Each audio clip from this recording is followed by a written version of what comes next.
Ang buhay OFW ay masarap na mahirap, masaya na malungkot. Tiyaga, pagtitiis, pagsisikap, sakripisyo ay ilan lang sa mga nararanasan bilang OFW. Naalala ko pa noon, ako ay nag-a-apply.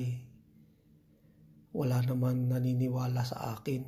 Walang suporta at puro panlalait pa ang aking natatanggap. Naranasan ko noon ang maglakad mula sa aming bahay hanggang sa terminal ng bus at sa kuhaan ng NBI, umulan o umaraw, ay lakad lang ako. Nagtitiis ako ng gutom, pagod at uhaw. Wala din akong pera pang Xerox copy ng aking mga documents.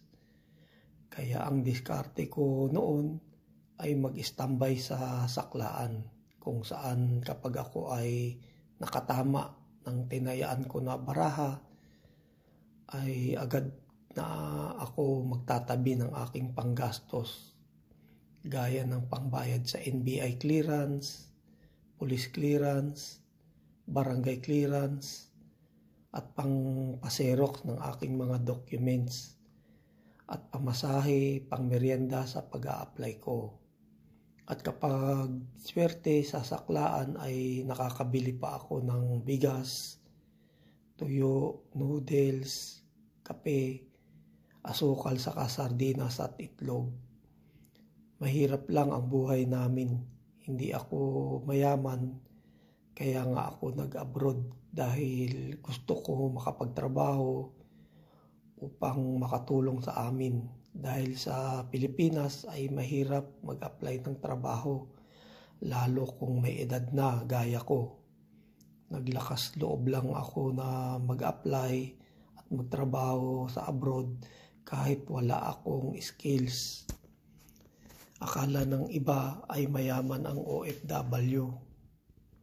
Ang OFW ay nakikipagsapalaran lang sa ibang bansa. Meron pa nagsasabi na umaasa lang daw ako, nagpapalaki ng bayag. Kaya lagi kong sinasabi, matagal na ako nagtatrabaho. Pensyonado na ako sa aking SSS. Kaya masakit din na makarinig ng mga ganoon sa kabila ng aking pagtitiis at pagsisikap sa buhay.